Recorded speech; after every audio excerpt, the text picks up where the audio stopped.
नमस्कार, मैं हूं नगमा और आप देख रहे हैं 5 की बात। सबसे पहले बड़ी खबर राजस्थान की सियासत से। आखिरकार एक बार फिर वहां पे कुछ हलचल हुई है और सवाल ये उठ रहा है कि क्या कांग्रेस का संकट टल गया है, क्योंकि राहुल गांधी और सचिन पायलट की आखिरकार मुलाकात हुई है। ये सूत्रों के हवाले से खबर है और ये भी खबर आ रही है कि इस दौरान प्रियंका गांधी भी मौजूद थी।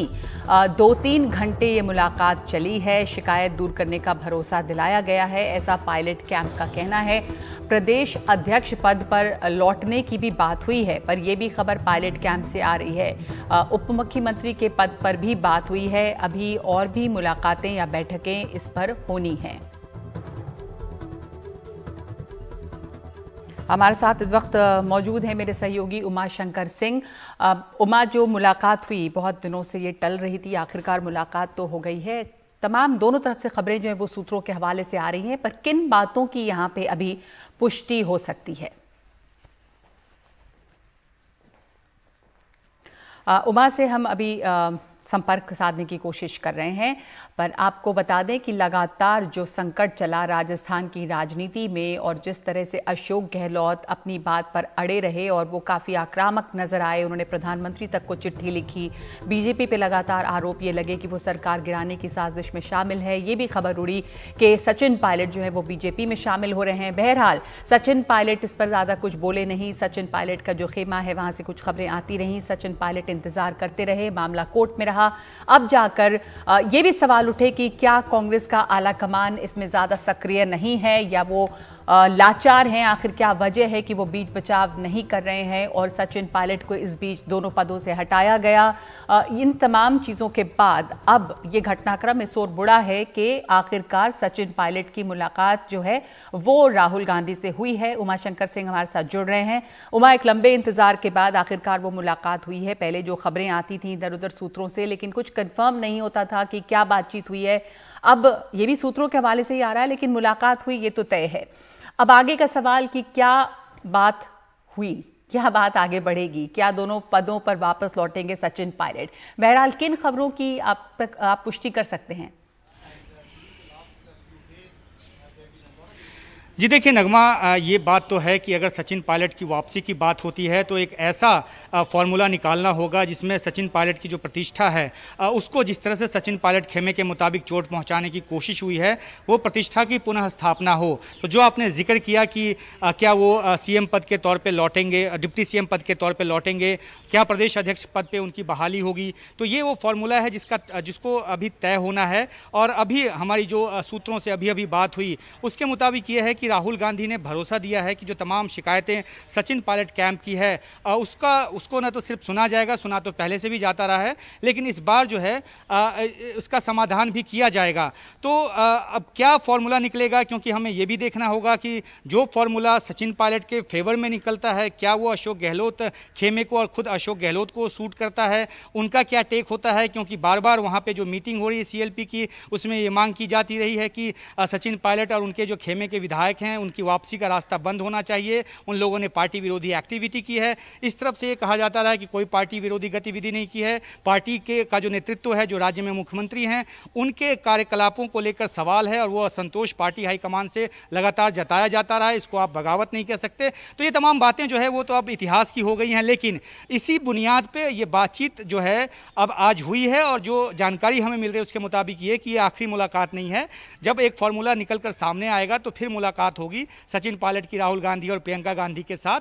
और कोशिश ये है कि किसी तरह जो गहलोत सरकार पे जो संकट के एक बादल, हालांकि नंबर उनके साथ है, फ्लोर पे वो जाने को तैयार हैं, 14 तारीख को फ्लोर टेस्ट है, बिल्कुल वो कॉन्फिडेंट हैं। बावजूद इसके उनको भी अपने विधायकों को लेकर इस होटल से उस होटल जाना पड़ रहा है। अभी जैसलमेर में विधायक हैं। तो जो एक पूरा जो एक घटनाक्रम जिस तरह से राजस्थान में हुआ है और कांग्रेस जिस तरह से एक कमज़ोर स्थिति में वहाँ पर नजर आई है, आपसी जो खींचतान जिस तरह की नजर आई है, जिससे बीजेपी को भी एक मौका मिल गया है, वहाँ पर अभी भी कह सकते हैं कि मिला हुआ है। हालांकि अलग बात है कि कैलकुलेशन जो नंबर का है वो अलग है और इसलिए इसलिए बीजेपी दूर से अभी तक एक चश्मदीद बनकर सिर्फ देख रही थी। तो जो कुछ भी पार्टी के अंदर की फजीहत हुई है, अब उसमें कांग्रेस हाईकमान किस तरह की काबिलियत को दर्शाते हुए कौन सा ऐसा फॉर्मूला निकालता है जिसमें दोनों के लिए विन विन सिचुएशन हो। सचिन पायलट की प्रतिष्ठा की बहाली की जो मांग कर रहे हैं वो भी उनके खेमे के विधायकों को उसकी संतुष्टि मिले, और दूसरी तरफ अशोक गहलोत को भी ये न लगे कि उनकी कीमत पे कुछ किया जा रहा है, किसी ऐसी जिद को माना जा रहा है जो सचिन पायलट की नहीं मानी जानी चाहिए।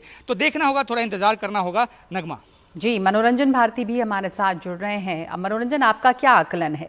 इतना हमने देखा कि दोनों के बीच में टकराव बढ़ गया, यानी कि गहलोत कैंप और सचिन पायलट कैंप, और गहलोत इतने दिनों तक अपने तमाम विधायकों को समेटे रिजॉर्ट में रखे बैठे रहे, इतने आक्रामक दिखे, वो बहुत सक्रिय दिखे, आला कमान तो ज्यादा नजर नहीं आया, प्रधानमंत्री तक को उन्होंने चिट्ठी लिखी।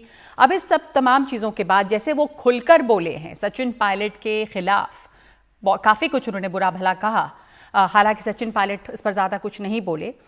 इसके बाद अब क्या गुंजाइश लगती है कि सचिन पायलट दोनों पदों पे लौटें, दोनों साथ काम करें? क्या बीच का फॉर्मूला निकल सकता है, या अभी क्या खबरें आपको मिल रही हैं?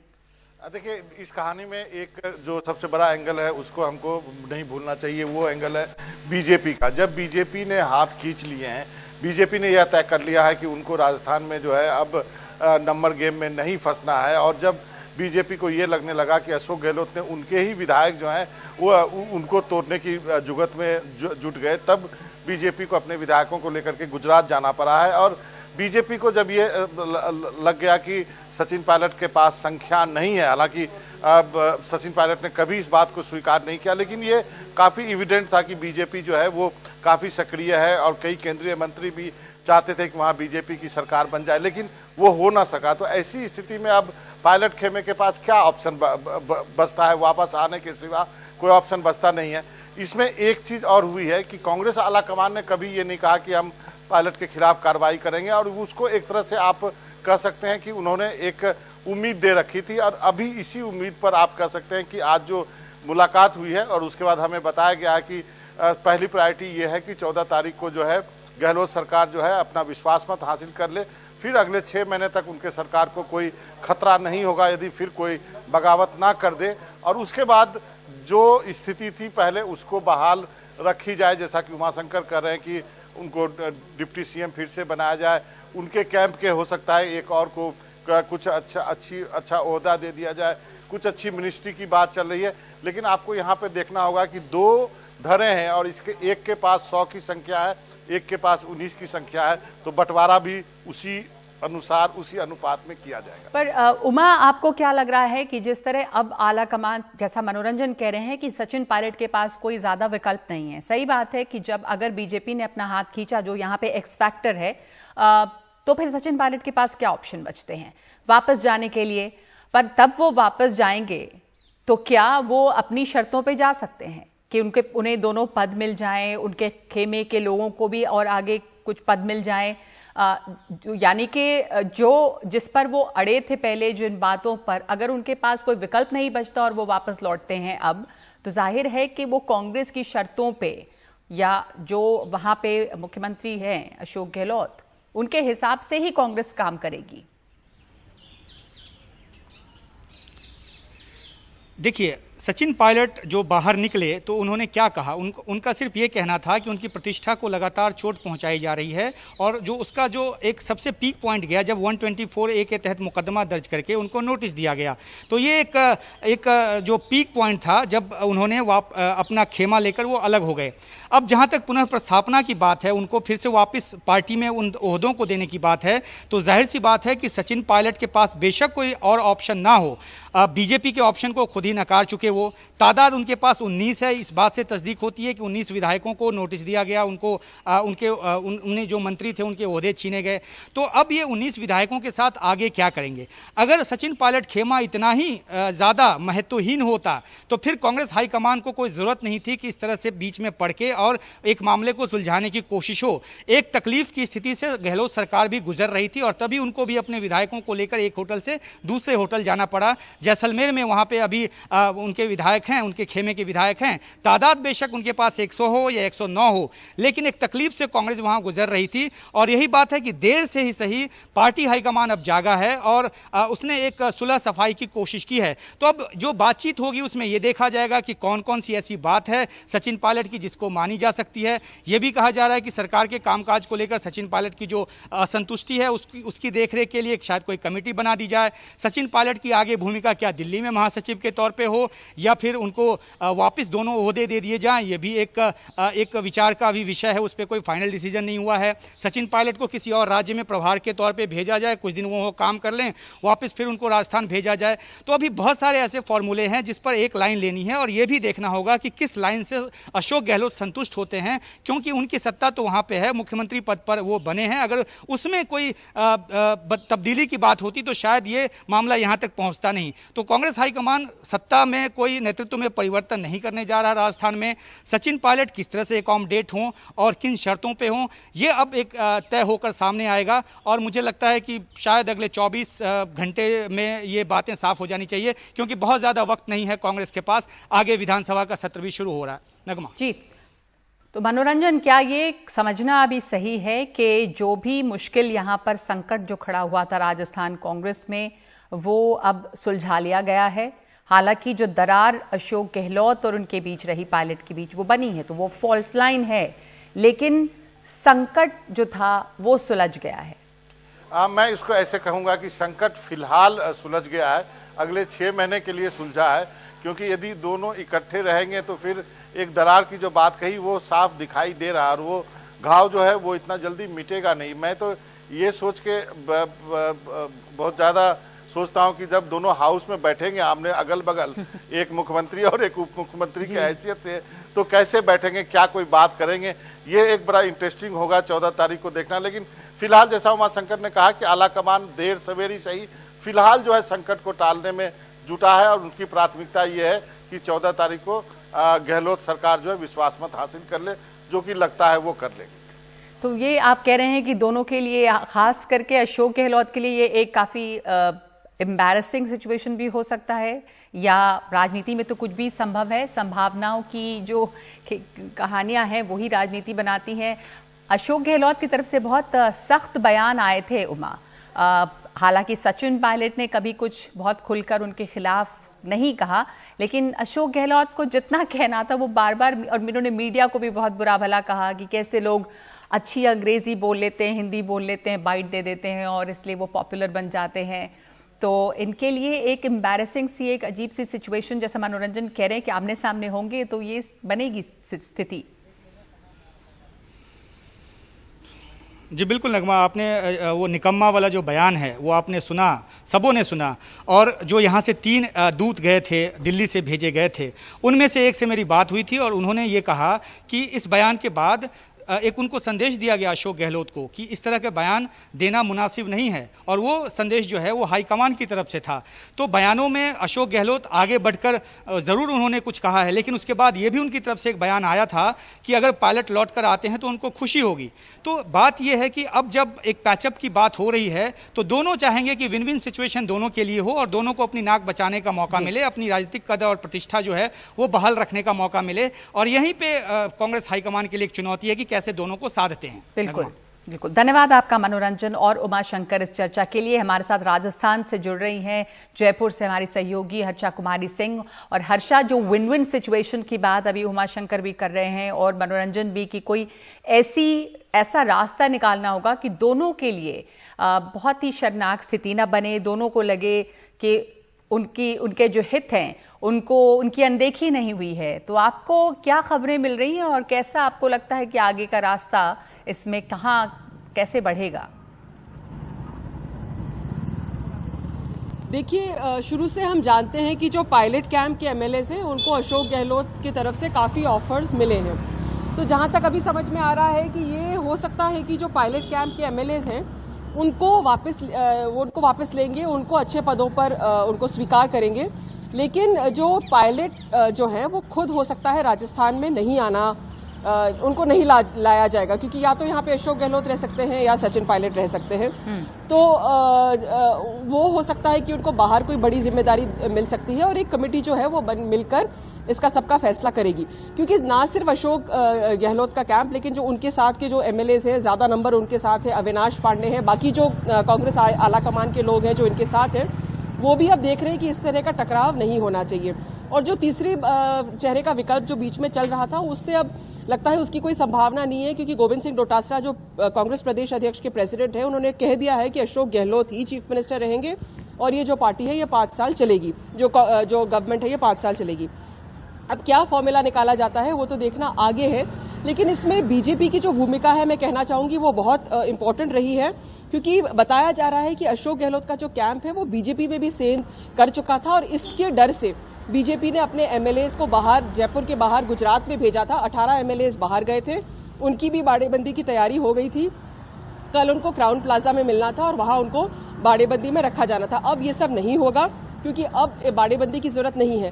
पर क्योंकि अशोक गहलोत ने बीजेपी कैंप में भी सेंध कर लिया था, वसुंधरा राजे की जो चुप्पी है वो भी बहुत महत्वपूर्ण है, जो बीजेपी का पूरा रुख रहा है उसमें, उसकी वजह से भी लगता है ये कांग्रेस का रिकंसिलिएशन पॉसिबल हुआ है।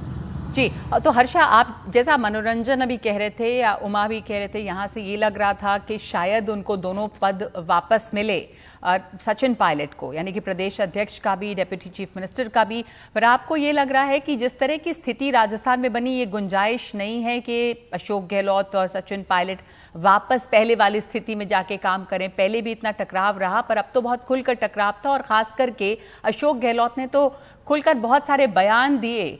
तो ये आपको संभावना कम लग रही है कि राजस्थान लौटें और इन पदों पर वापस भेजे जाएं?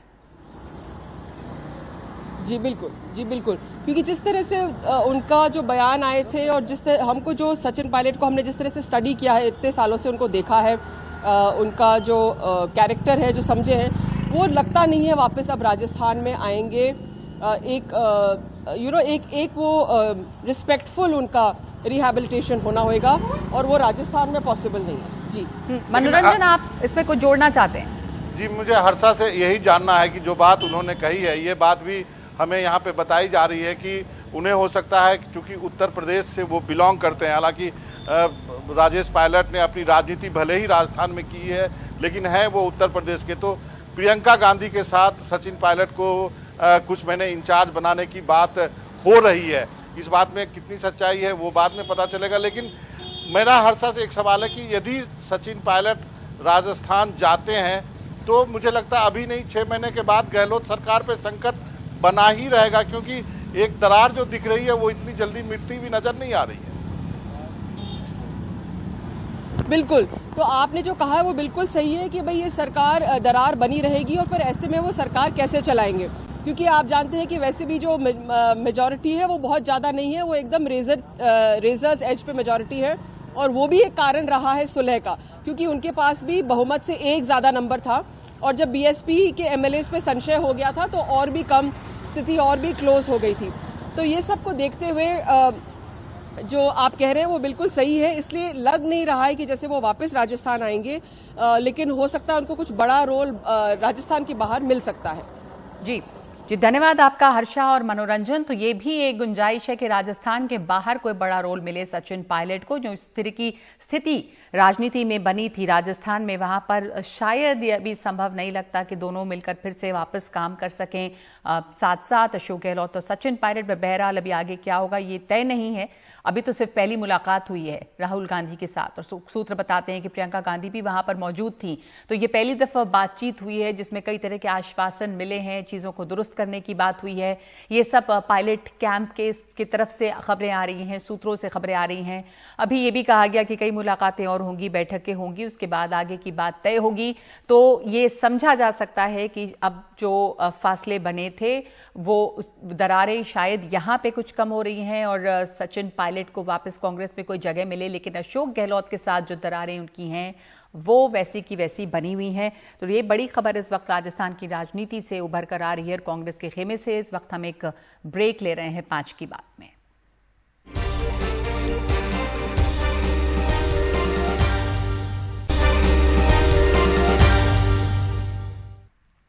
सुशांत सिंह राजपूत की मौत के मामले में इन्फोर्समेंट डायरेक्टरेट आज एक बार फिर रिया चक्रवर्ती से पूछताछ कर रही है। रिया के अलावा उनके भाई शौविक चक्रवर्ती और पिता इंद्रजीत चक्रवर्ती भी पूछताछ के लिए ईडी दफ्तर पहुंचे हैं। इस मामले में रिया और उसके पिता से दूसरी बार पूछताछ हो रही है, जबकि शौविक चक्रवर्ती से तीसरी बार पूछताछ होनी है।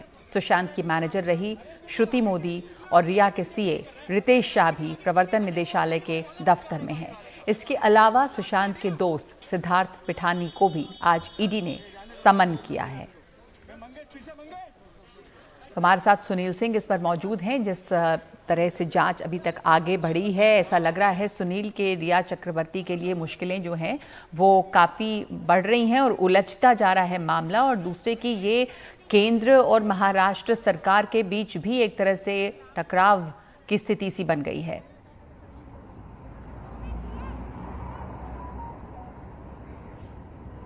जी बिल्कुल, जिस तरह से पूछताछ चल रही है ईडी की, खास करके शुक्रवार को 8.5 घंटे की लगातार पूछताछ के बाद आज दूसरे दौर के लिए पूछताछ के लिए बुलाया गया है। शनिवार को ही रिया के भाई शौविक चक्रवर्ती से 18 घंटा लगभग पूछताछ हुई थी।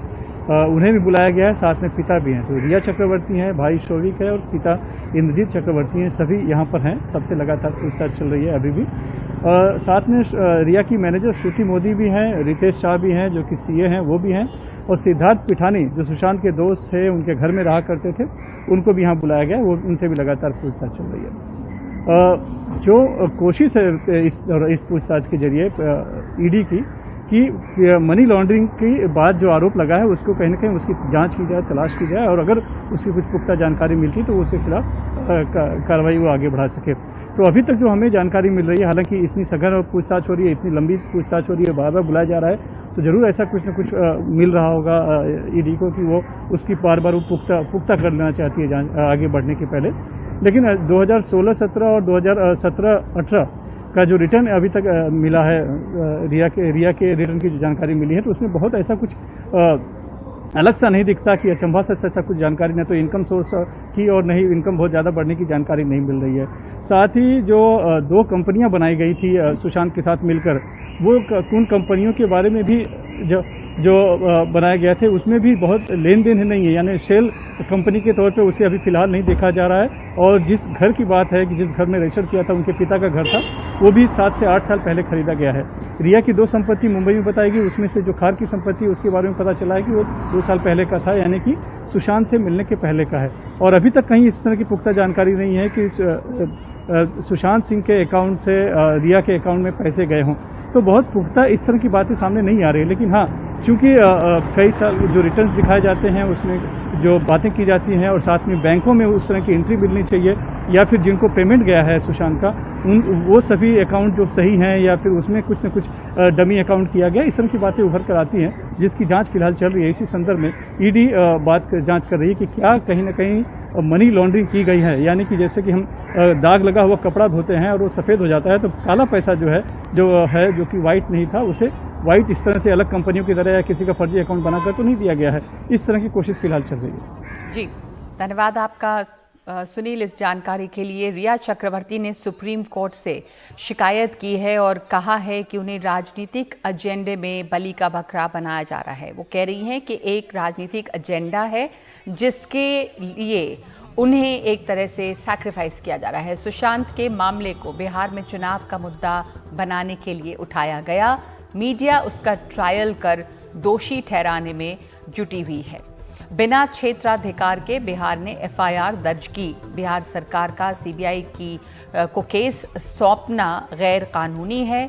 रिया ने सुप्रीम कोर्ट से संरक्षण मांगा है और रिया चक्रवर्ती का कहना है कि ईडी और सीबीआई की जांच कभी दिन का उजाला नहीं देख पाएगी। रिया ने यह भी कहा है कि अगर अदालत इस मामले में सीबीआई जांच का आदेश देती है तो उसे कोई आपत्ति नहीं है, लेकिन इस जांच का क्षेत्राधिकार मुंबई होना चाहिए, पटना नहीं।